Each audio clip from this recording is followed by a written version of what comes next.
우리는 지금 구원의 후반전을 달리고 있는 중입니다.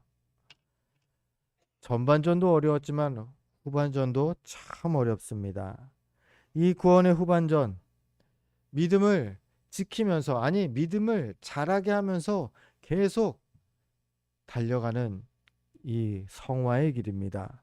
이 길을 달려가기 위해서 우리가 꼭 필요한 게 있다. 성경은 말합니다. 그게 바로 하나님의 전신갑주죠.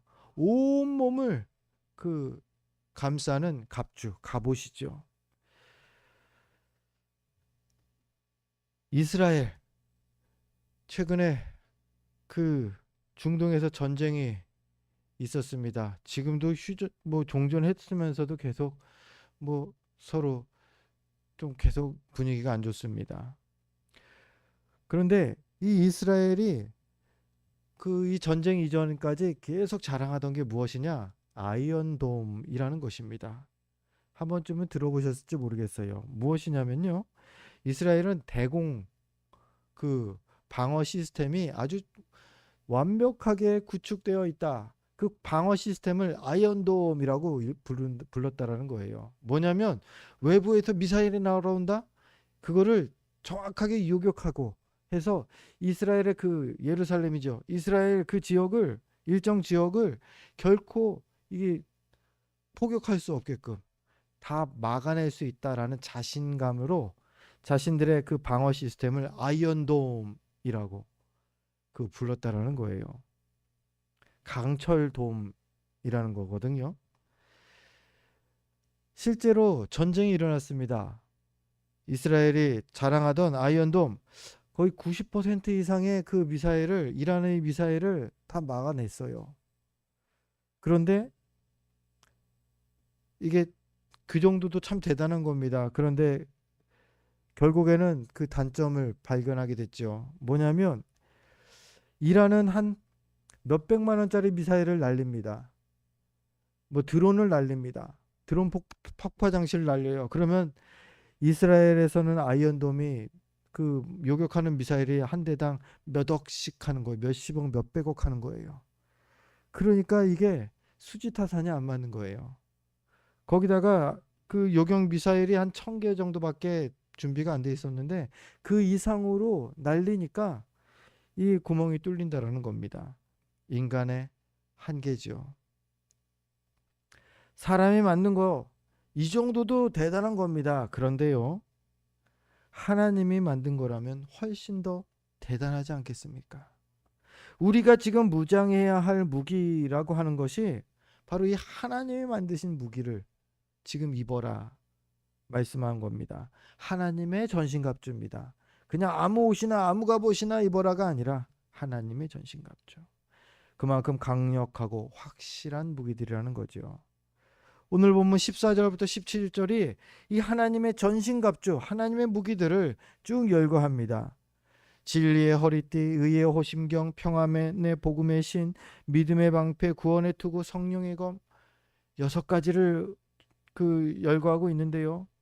이것을 통하여서 영적 전투를 하는 믿음의 그 군사들은 완전 전신 방어를 할 수 있다라는 거지요. 하나님의 전신갑주를 입어야 하는 이유. 오늘 성경에서 우리는 2가지를 발견해 볼 수가 있습니다. 하나님의 전신갑주를 굳이 입어야 하는 이유. 첫 번째는 강건해지기 위해서입니다. 오늘 본문 10절 말씀인데 우리 성경을 보면서 10절 말씀 같이 읽겠습니다. 함께 읽습니다. 끝으로 너희가 주 안에서와 그 힘의 능력으로 강건하여지고. 예, 하나님의 전신갑주를 우리가 입어야 하는 이유, 강건해지기 위해서입니다.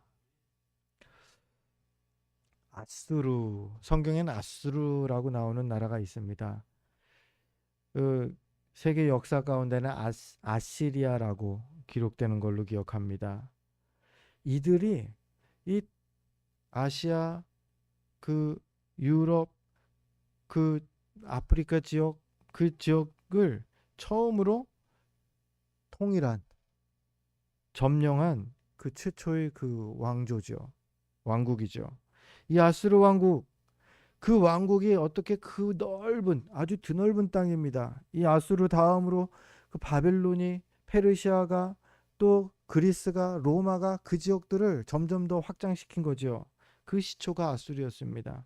그 아수르가 어떻게 큰 지역을 점령할 수 있었느냐? 문명이 발달했기 때문에 그랬어요. 뭐냐면 그 시대 다른 나라들은요, 청동기 문명이었다라는 거예요. 청동으로 칼을 만들었고요. 동으로 만든 칼로 싸우고 동으로 만든 방패로. 그런데 아수르가 철기 문명을 이제 그 발전합니다. 철기 문명을 이들이 최초로 이제 시작합니다. 철로 만든 칼과 철로 만든 방패, 철로 만든 투구, 그런 걸 쓰고 나니까 그 철칼과 청동칼이 이렇게 부딪히면은 청동칼이 그냥 썰려 나갑니다. 그러고 나니까 전쟁을 하면 질 수가 없는 거예요. 아수르가 철 문명을 바탕으로 해서 세계를 제패합니다. 객관적으로 봐도 그렇죠. 돌보다는 청동이 더 힘이 있을 것 같고요. 청동보다는 철이 더 강력합니다. 성경에도 나옵니다. 성경에 이 사사시대는 청동기 시대 즈음이었어요. 그 시대는 그래서 청동기 시대였는데 마지막 사울왕 때 그 보니까는 사울왕과 요나단은 철 무기를 들었다. 성경에 살짝 언급하고 있습니다. 사울왕과 요나단 빼고서는 다 청동기 무기 아니면은 집에서 갖고 온 철이라고 하면 낫이나 이런 거밖에 안 됐다는 거예요. 그 시대는 요즘은 반도체 그 개발자가 국가 그 보호를 받죠. 외부로 유출되지 않게. 그 시대는 대장장이가 그랬다는 거예요. 철 대장장이가 다른 나라로 가서 그 철 문명이 옮겨지지 않게 그 대장장이들을 나라가 관리했다라는 거죠. 자, 더 강력한 무기를 가졌다는 건요, 더 강하다는 말입니다. 하나님의 전신갑주는 영적 전투에서 강력한 무기가 된다는 거죠. 생각해 보십시오. 맨몸으로 싸우는 것과는 비교할 수 없을 정도로 훨씬 강력한 것이죠. 그래서 영적 전투를 하는 성도는요, 이 하나님의 전신갑주를 입어서 강해져야 합니다. 특히 그 상대가 누구기 때문에요? 이 세상 권세자, 12절에 보니까요, 통치자들, 권세자들, 거기서 더 나아가서 어둠의 세상 주관자들, 하늘에 있는 악의 영들, 즉 악한 사단, 마귀 사단이 우리의 대적이라는 겁니다. 11절입니다. 마귀의 관계를 능히 대적하기 위하여 하나님의 전신갑주를 입으라. 우리 영적 전투의 상대는 내 옆에 있는 다른 누군가가 아닙니다. 신앙의 경쟁자가 아니에요. 교회 안에 어떤 성도가 아니고 목사가 아니고 장로가 아니고 어떤 그 상대가 아니라는 겁니다. 마귀입니다. 마귀 사탄이라는 거예요. 어둠의 아비이고요. 세상 공중의 권세 잡은 자고요. 그런 마귀가 광명의 천사로 위장해서 간사한 계략으로 성도를, 나를 넘어뜨리려고 지금도 계속 유혹하고 있다는 겁니다. 그 관계가 얼마나 교묘한지 우리가 방심하거나 작은 틈이라도 보이면요, 그 즉시 우리를 노리고 넘어뜨려 버린다는 겁니다. 영적인 방심을 경계해야 합니다. 다윗이 방심했다가 한순간에 넘어가 버리지 않습니까? 밧세바를 그냥 범해버립니다. 왜요? 항상 전쟁에 나가서 항상 앞에서 진두지휘하던 다윗이 한 번은 아이고, 이제는 군사들도 강대하고 적은 약하고 내가 안 나가도 되겠다 해갖고 안 나가자 그 순간에 사단이 유혹한 겁니다. 덫을 놓죠. 밧세바를 범하게 하고요. 결국에는 자신의 충신 우리아를 죽이는 살인죄까지 저지르게 만들었다는 거죠. 어떻게요? 방심한 그 틈을 타고서. 우리도 그렇습니다. 영적인 방심을 경계해야 합니다. 사단은 지금도 우는 사자처럼 우리를 넘어뜨리려고 그 기회를 계속 넘보고 있다라는 겁니다. 고린도전서 10장 12절이 그 사실을 우리에게 권면합니다. 우리 주보를 보면서 고린도전서 10장 12절 함께 읽습니다. 그런즉 선줄로 생각하는 자는 넘어질까 조심하라. 아멘. 하나님의 전신갑주가 이 빈틈을 막아줍니다. 그러니까 영적 전투에서 승리하기 위해서는요, 우리가 항상 하나님의 전신갑주를 입어야 한다는 것입니다. 이 전신갑주를 입고 하게 되는 영적 전투 결코 쉽지 않습니다. 그 영적 전투의 현장 정말로 다양하게 또 아주 다양한 장소에서 다양한 모습으로 우리에게 찾아옵니다. 근데 그 영적 전투의 그 시작점은 동일합니다. 18절 말씀이 그 영적 전투의 첫 번째 현장을 우리에게 전해줍니다. 우리 성경을 보면서 에베소서 6장 18절 말씀 함께 읽겠습니다. 모든 기도와 간구를 하되 항상 성령 안에서 기도하고 이를 위하여 깨어 구하기를 항상 힘쓰며 여러 성도를 위해 구하라. 아멘. 기도의 자리가 우리가 싸워야 할 영적 전투의 그 시작, 첫 번째 전쟁터라는 겁니다. 옛날 그 자료를 말씀을 준비하다가 보게 되었습니다. 인생을 어떻게 우리가 사용하나를 구분해 놓은 그 자료였는데요. 물론 핸드폰이 등장하기 이전 사람들의 그 습관입니다. 지금하고 완전 달라요. 근데 옛날에는 인생을 80이라고 할 때 시간을 이렇게 사용했다라고 합니다. 그냥 한번 어느 정도 공감이 되기 때문에 소개해 드립니다. 한번 들어보셔요. 잠자는데 24년 동안 24년을 쓴다라는 겁니다. 일하고 배우는데 또 26년을 사용합니다. 80년 중에. 놀고 휴가 즐기는데 7년을 씁니다. 밥 먹는 데는 또 7년 쓰고요. 세수하는데 얼마 쓸까요? 228일을 쓴답니다.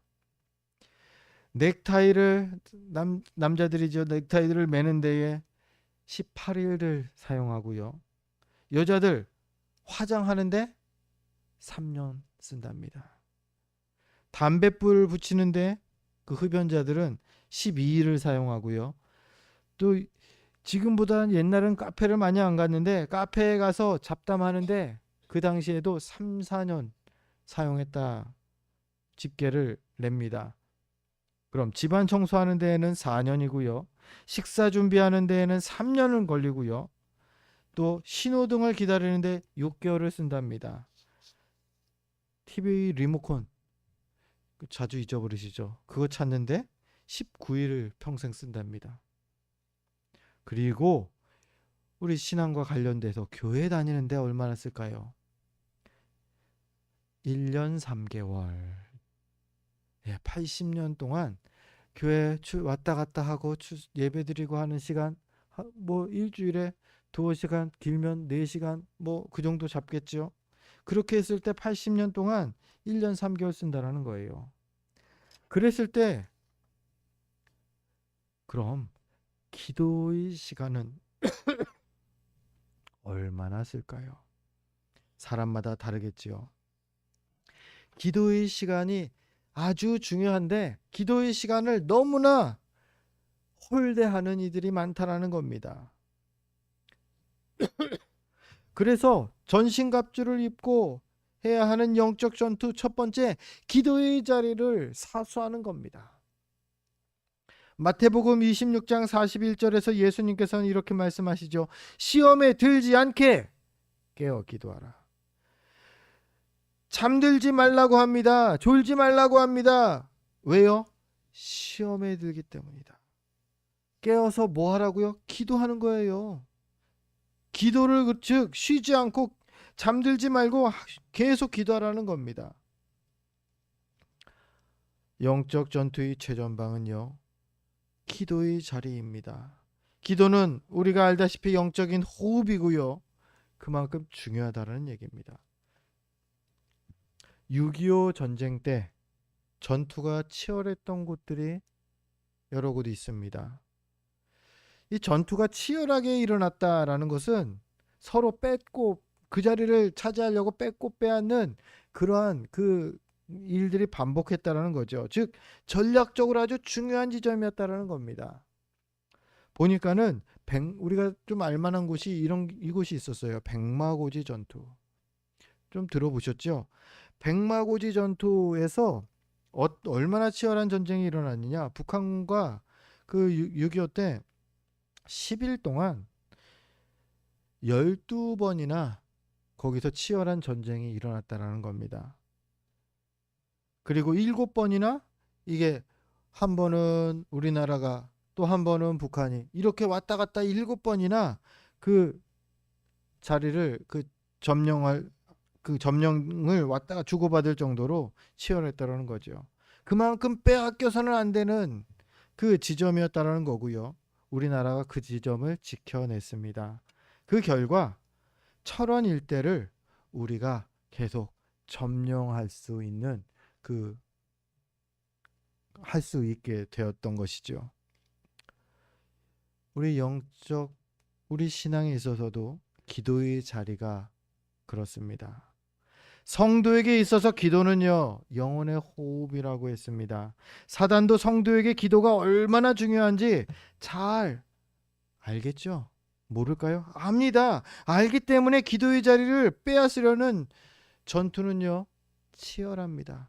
빼앗기지 않으려는 우리들과 빼앗으려는 그 마귀의 세력이 치열하게 지금도 전투를 벌이고 있다는 거죠. 한국교회를 봅니다. 과거에 비해서 한국교회가 많이 약해졌죠. 기도 생활이 아주 심하게 약해졌습니다. 기도 소리가 교회마다 들리던 그 기도 소리가 이제 줄어들었고요. 성도들 또한 기도하지 않는 이들이 많습니다. 어떻게 해석할까요? 오늘 말씀대로면요, 영적 전투에 밀린 겁니다. 기도의 자리를 사단에게 빼앗긴 겁니다. 한국교회가 말이죠. 그래서 어느 목사님이 이런 표현을 쓰시더라고요. 지금 한국교회는 잠든 게 아니라 죽은 거다. 저는 그 말을 듣고 깜짝 놀랐습니다. 그리고 와, 그럴 수도 있겠다라는 생각이 들었습니다. 잠든 것과 죽은 것의 차이가 무엇입니까? 잠들었으면 일어날 수 있습니다. 다시 힘을 낼 수 있습니다. 그런데 죽은 거는요, 생명이 떠나간 겁니다. 더 이상 회복 불가라는 뜻이죠. 기도의 자리, 이 자리를 한국교회가 탈환하지 않으면 진짜 죽을 수밖에 없습니다. 한국교회가 죽은 게 될 수밖에 없습니다. 기도의 용사들이 일어나서 기도를 회복해야 합니다. 그래서 뭐 다니는 곳마다 뭐 교회들마다 막 이거 편지를 보내고 카톡을 보냅니까? 아니요. 우리 먼저 시작하자고요. 우리가 먼저 기도의 자리를 이제 회복하는 겁니다. 하나님의 전신갑주로 무장하고 기도의 자리를 나아가는 겁니다.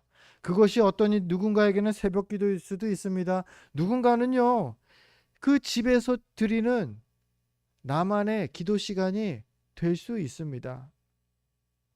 그게 어렵기 때문에 교회로 나와서 함께 기도하는 것이고요. 나의 기도의 자리를 회복하시기 바랍니다. 그게 첫 번째, 이 마귀의 관계가 우리를 넘어뜨리려고 하는 영적 전투의 자리입니다. 그런데 기도의 자리를 내가 지켜냈다. 그렇다고 해서 마귀의 관계가 이제 끝이다가 아니라는 겁니다. 그 다음 전투가 또 계속 이어집니다. 마귀는 그 기도의 자리를 빼앗지 못하면 이제 그 하는 기도, 그 기도를 잘못된 기도로 만들려고 우리를 계속 유혹한다라는 겁니다. 그래서 18절 오늘 말씀, 앞서 읽었던 말씀이 바른 기도의 자세를 우리에게 짚어주고 있죠. 세 가지를 발견하게 됩니다. 첫 번째는요, 성령 안에서 기도해야 한다라고 합니다. 성령 안에서 기도한다라는 것은 또 다른 표현으로 여기서 깨어있다, 깨어서 기도한다라는 의미와 같은 것이죠. 그런데 잘못된 기도, 성령 밖에서 하는 기도겠죠. 내 마음대로, 내 생각대로 하는 기도가 이게 성령 밖에서 하는 기도예요. 마귀가 그렇게 유혹한다는 겁니다. 굳이 주님 뜻대로 기도할 필요 있냐? 네 생각대로 기도해. 네가 원하는 대로 네 하고 그거를 하나님의 뜻이냐 말하면 돼. 얼마나 쉽게 보입니까? 사단은 기도하는 이에게 이렇게 유혹한다라는 거예요. 잘못 기도하게. 또요, 기도하는 자리가 꾸준하지 못하도록 우리를 유혹합니다. 오늘 성경은 항상 성령 안에서 기도해라, 깨어서 항상 기도해라 말하죠. 그런데 그 항상자를 빼버린다라는 겁니다. 쉬지 말고 기도하라고 예수님도 말씀하셨는데 그렇지 않도록 우리를 유혹한다라는 거죠. 월드컵이 한창입니다. 아직 결승까지 이제 뭐지 4강이 이제 그 뽑힌 것 같은데요. 축구가 그 축구에 있어서 여러분 아실지 모르겠어요. 공격이 있고 수비가 있죠. 공격하는 사람이 있고 수비하는 사람이 있는데 전반적으로 축구에서는 공격하는 사람보다 수비하는 사람이 욕을 더 많이 먹습니다. 왜냐하면 공격은 10번 시도했다가 한 번 성공하면 칭찬받습니다. 그런데 수비는 10번 잘하다가 한 번 실수하면 아주 욕을 먹습니다. 그래서 수비가 욕을 많이 먹을 수밖에 없어요. 오늘 성경 항상 기도하라는 건요, 수비하듯 기도하라는 거예요. 10번이면 10번 다 막아낸다라는 각오로 항상 깨어서 기도해야지 9번 하고 아유 오늘은 쉬고 8번 하고 이틀은 쉬고 이게 아니라는 겁니다. 항상 올바른 기도의 자세는 항상 기도하는 것입니다. 세 번째로요, 올바른 기도는요, 여러 성도를 위해서 기도하는 것이다. 18절은 말합니다. 우리가 흔히 듣는 게 우리 믿음의 여정은 개인전이라고들 듣습니다. 내 믿음으로 내가 구원받는 거예요. 내 믿음으로 내 가족도 구원을 못 시킵니다. 각자 구원받는다. 그래서 개인전으로 오해를 합니다. 개인전 맞지만 동시에 믿음의 여정은 단체전이기도 합니다. 개인전이면서 단체전인 거예요. 예수님께서 10명의 나병 환자를 고쳐주시고서 한 명만 돌아와서 감사 인사할 때 뭐라고 말합니까? 10명이 다 치유함을 받았을 텐데 9은 어디 갔냐? 왜 굳이 돌아온 한 명한테 그 9을 찾으십니까? 단체전이라서 그래요. 믿음의 선한 싸움을 싸울 때 주의하시기 바랍니다. 나만 아니면 돼가 아닙니다. 저 옆 사람 어떻게 되든 나는 저기에 안 빠졌으니까 괜찮아가 아니라는 거예요. 성경도 말하죠. 함께 지어져 가느니라. 함께 지어져 가는 공동체가 바로 우리이고요, 교회인 것입니다. 그리고 가정이 또한 그런 교회인 것이죠. 이를 위해서 성경은 말하죠. 서로 사랑과 선행으로 격려할 수도 있고요. 그리고 오늘 무엇보다도 중보기도 해 주라고 말하죠. 여러 성도를 위해 기도하라는 겁니다. 의인의 강구는 역사하는 힘이 크니까 말이죠. 그러면 중보기도 하면은 기도 받은 저 사람만 좋은 걸까요? 이런 거 같아요. 건강을 위해서 우유를 마시는 사람이 있습니다. 그런데 건강을 위해서 우유를 배달해서 먹는 사람보다 그 우유를 배달하는 사람이 더 건강합니다. 공감이 되시죠? 마찬가지예요. 중보기도 받는 사람도 복되고요. 은혜 되지만요. 중보기도 하는 사람이 더 복된 겁니다. 하나님께서 그 기도의 고백을 결코 허투루 그냥 넘어가지 않으시기 때문이죠. 중보기도 그것은 오늘 말씀을 보듯이 하나님의 명령이면서 동시에 나와 공동체가 하나님의 은혜를 경험하는 귀한 복의 통로인 것입니다. 이제 말씀을 정리합니다. 우리는 지금 구원의 후반전을 뛰고 있습니다. 계속되는 영적 전투를 위해서 항상 하나님의 전신갑주를 입어라. 오늘 성경은 우리에게 당부합니다. 그 하나님의 전신갑주는요, 우리가 생각하다시피 화려한 옷은 아닐 겁니다. 또 땀이 흡수 잘 되는 편한 옷 그런 거 아닐 겁니다. 불편할 수 있습니다. 계속 입으면 이 여름에 땀 나고 답답할 것 같아요. 이런 날은 교회 가지 말고 일탈하고 싶어. 막 이런 느낌이, 이런 기분이 들 수도 있어요. 그래도 여러분, 이 하나님의 전신갑주는 우리가 영적 전투에 승리하기 위해서 반드시 우리가 취해야 할, 입어야 할 그 장비인 것입니다. 그 하나님의 전신갑주를 잘 입으시고 그 영적 전투의 최전방 어디라고요? 기도의 자리입니다. 그 기도의 자리를 사수하는 겁니다.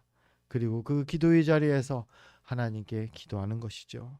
바라기는 그렇게 마귀의 관계를 능히 물리치고 끝까지 믿음으로 승리하게 되는 저와 여러분 되시기를 주의 이름으로 축원드립니다. 기도하겠습니다.